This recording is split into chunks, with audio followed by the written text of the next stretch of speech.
Vous écoutez Alger Chaîne 3, le journal.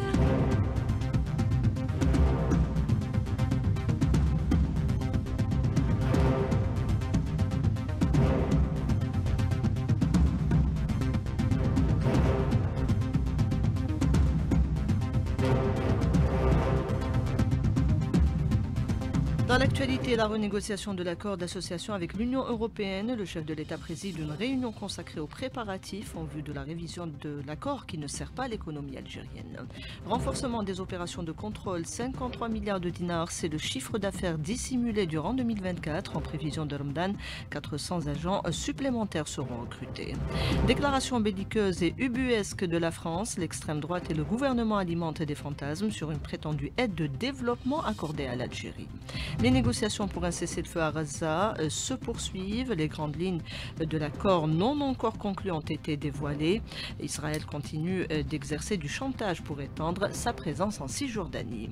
Une nouvelle alerte météo-neige est émise pour le centre et l'est du pays. Les services des travaux publics sont déployés pour mener des opérations de déneigement dans les régions déjà affectées.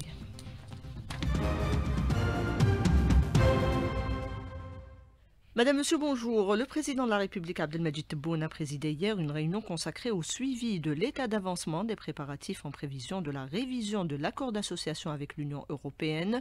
Le président avait déjà annoncé en octobre la nécessité de cette révision en 2025. L'accord est déséquilibré et ne sert pas l'économie nationale. Rimbo Radoum.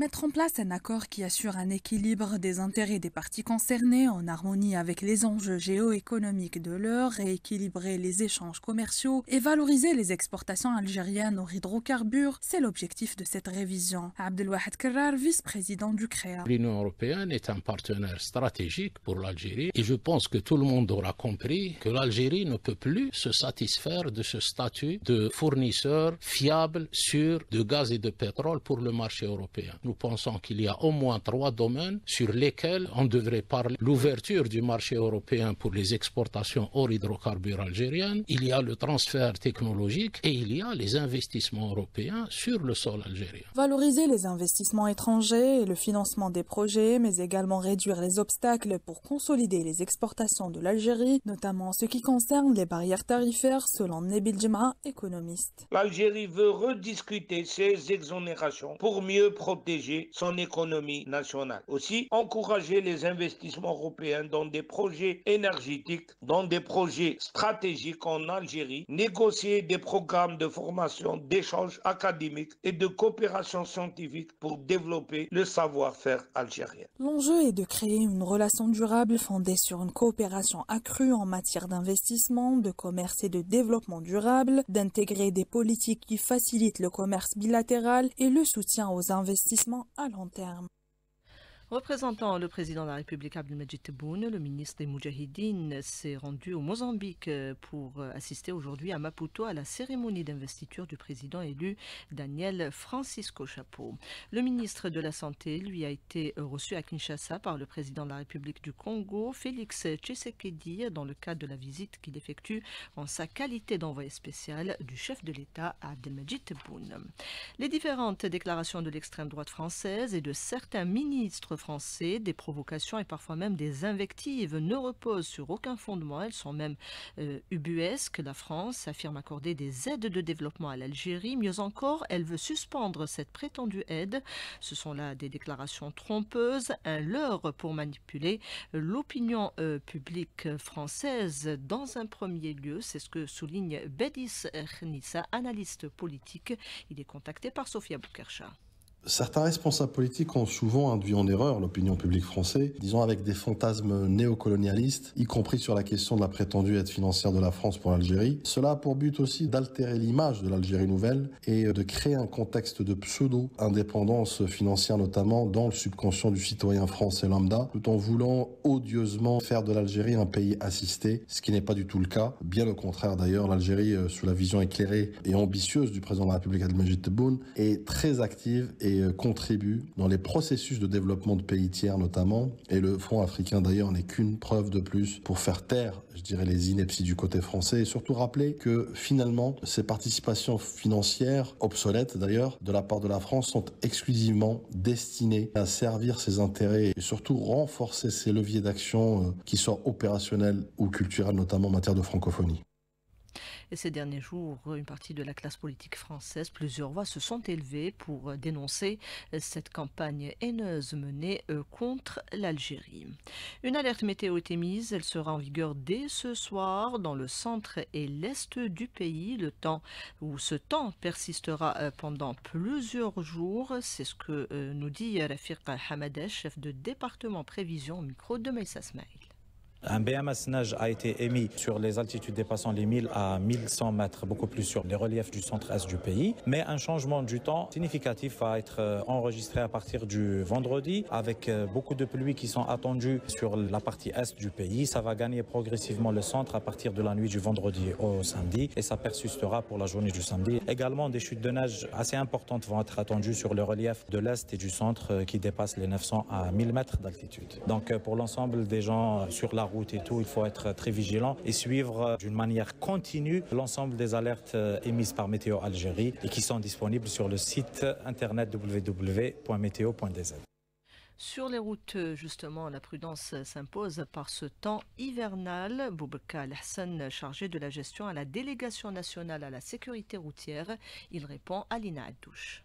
La conduite en période hivernale connaît des changements climatiques en matière d'intempéries, de neige, de verglas, ce qui rend la conduite très difficile et très dangereuse. Les causes des accidents sont toujours à 96% dues aux facteurs humains. Nos conseils aux conducteurs avant de prendre le départ sur la route de vérifier leur véhicule avant chaque départ par rapport à la pression des pneus, la vérification des freins, des feux, des essuie-glaces, l'existence de l'antigel, que nous donnons toujours des conseils de prudence et de respect surtout de la limitation de vitesse. Réhabilitation du réseau routier, un programme ambitieux est inscrit, plusieurs projets dans la wilaya d'Oum El-Bouaghi, notamment illustration avec Nasser Benissa. Le secteur des travaux publics au niveau de la wilaya d'Oum El-Bouaghi a bénéficié au titre de l'exercice 2025 d'une enveloppe financière de 65 milliards de centimes pour plusieurs projets dans le cadre du programme sectoriel. Il s'agit entre autres de l'entretien des routes nationales à travers le réseau de la wilaya et comprend les équipements de signalisation verticale et horizontale, le marquage de la chaussée, les panneaux de signalisation, les balises et glissières, l'acquisition de matériaux de construction et l'outillage d'entretien, l'élimination des points accidentogènes par l'aménagement de carrefours. Les autres projets sont la réalisation de glissières en béton sur 8 km sur la RN10 entre Oum El-Bouaghi et Ain El-Beda et la réhabilitation et l'entretien du chemin de wilaya numéro 26 sur 8 km entre Ain Kelcha et Boulhilet à la limite de la wilaya de Batna. Le réseau routier de la wilaya d'Oum El-Bouaghi compte 488 km de route nationale. D'Oum El-Bouaghi, Nasser Benissam pour Alger Chaîne 3. 53 milliards de dinars de chiffre d'affaires dissimulés durant 2024, un montant révélé ce matin sur nos ondes par le directeur du contrôle de la qualité au ministère du Commerce intérieur, Mohamed Zaidi, répondait à Nariman Mendil. Pour l'année 2024, nous avons eu plus de 2 400 000 opérations de contrôle, en hausse par rapport à l'année 2023 de plus de 18%. Les infractions, nous avons constaté quand même 212 743 infractions aux règles des pratiques commerciales et de la protection du consommateur. C'est vrai, il y a une délinquance économique, mais il y a des mesures qui sont prises par les services du ministère du Commerce. Les infractions les plus grandes, je dirais que c'est un problème de non-respect de l'hygiène. Nous avons le défaut de facture à l'achat et à la vente. Nous sommes en train de travailler pour y remédier justement à ces aspects-là. En matière de défaut de facturation, je vais vous donner un chiffre. Chaque année, nous avons à découvrir ce qu'on appelle le chiffre d'affaires, un chiffre d'affaires occulte. Nous avons découvert plus de 53 milliards de dinars de défaut de facturation. C'est quand même énorme. Cette année, le nombre des agents chargés du contrôle sera revu à la hausse avec l'arrivée de 400 nouvelles recrues. qu'on est passé durant les 10 dernières années de 3500 agents qui étaient répartis dans le contrôle. On est actuellement à 9000 agents qui sont sur le terrain. Je vais un petit peu relativiser, je ne veux pas dire que c'est insuffisant. On aimerait bien toujours être renforcé. La répartition, elle se fait d'une manière un petit peu équitable, efficace et étudiée. On ne le fait pas comme ça d'une façon aléatoire. Nous avons un programme de renforcement des moyens humains durant cette année. Nous aurons un quota par rapport à ça. Donc il y aura un renforcement de plus de 400 agents de contrôle. Et pour leur répartition, il se fait justement par rapport à la densité commerciale. On ne le fait pas aléatoirement. Extrait de l'invité du jour avec Nariman Mendil. Le ministère de l'Enseignement supérieur lance depuis l'Université de l'Ouad un programme de formation qui concerne cette fois-ci l'intelligence artificielle et les logiciels. Sami Alloun pour les détails. Le développement de l'intelligence artificielle est un élément essentiel pour assurer une transition numérique en bonne et due forme. Une stratégie nationale qui se base en partie sur la formation et la préparation de la ressource humaine à la maîtrise de ces nouveaux outils informatiques intelligents. Un programme de formation dédié à l'intelligence artificielle et logiciels destiné aux étudiants de dernière année, licence et master. L'objectif étant de permettre à un maximum d'étudiants d'être en contact avec ces nouveaux concepts, à même d'avoir une maîtrise qui puisse les accompagner dans leur parcours professionnel ou entrepreneurial. Kamel Baddari, ministre de l'enseignement supérieur et de la recherche scientifique. Un programme spécifique a été conçu pour chaque catégorie dans le domaine de l'apprentissage des techniques de programmation et des outils d'intelligence artificielle. L'objectif est que chaque diplômé de l'université algérienne, en plus de maîtriser au moins 2 langues vivantes en complément de la langue maternelle, puisse également exceller dans l'art de la programmation informatique et dans l'utilisation des outils d'intelligence artificielle. Nous préparons ainsi une ressource humaine qualifiée dans les domaines des sciences et des technologies de demain, car l'avenir se construira avec les outils de l'intelligence artificielle, de l'informatique et de la robotique. Une nouvelle génération qui aspire à relever les défis de demain à travers l'exploitation des technologies modernes. Il s'agit d'améliorer la qualité de la formation des étudiants, de leur permettre d'expérimenter avec l'intelligence artificielle, à même de développer des projets innovants tout en répondant aux exigences de la vie professionnelle. Le Conseil de sécurité tient ce mercredi sous la présidence de l'Algérie sa réunion mensuelle d'information publique et ses consultations à huis clos sur le Yémen. L'envoyé spécial pour le Yémen et la sous-secrétaire générale aux affaires humanitaires présenteront leur rapport. Les discussions sur un cessez-le-feu à Gaza toujours en cours. Les grandes lignes de l'accord non encore signé ont été révélées. La mise en œuvre se fera graduellement par étapes, tout comme le retrait des forces d'occupation de l'enclave. L'entité sioniste ne fait cependant pas de concession, explique le politologue Amjad Chihab. Il répond depuis Ramallah à Rabia Slimani. L'accord d'un cessez-le-feu et échange de prisonniers est en phase finale. Ce qui est important, c'est la première étape, ça va marcher. Ce qui n'est pas sûr, c'est de passer de première étape aux deuxième étape. Il y a des problèmes internes dans un gouvernement d'extrême droite, des fachos, des racistes, qui voulaient profiter de la situation pour faire de chantage, pour attirer le maximum de profit en exploitant cet accord pour obtenir plus de colonisation et feu vert d'annexer la Cisjordanie, surtout la zone qui comporte à peu près 62% de la superficie totale de la Cisjordanie. Les États-Unis font pression. Israël négocie la Cisjordanie justement alors que Gaza est complètement dévastée. Ce qu'on est en train d'assister, c'est juste un chantage pour obtenir le maximum de promesses. En résumé, on vous laisse la bande de Gaza qui représente 1,3 de la superficie totale de la Palestine mandataire contre la Cisjordanie qui représente 21,7 de la superficie totale de la Palestine. On va assister à une annexion officielle des grandes parties de la Cisjordanie après la destruction massif et le massacre, le carnage de la bande de Gaza avec de blocages sur la capacité des Palestiniens, surtout de faire entrer des matériels parce que l'on interdit de faire entrer des matériels aux deuxième phase et en attendant d'obtenir peut-être la totalité de prisonniers au deuxième étape, au troisième étape.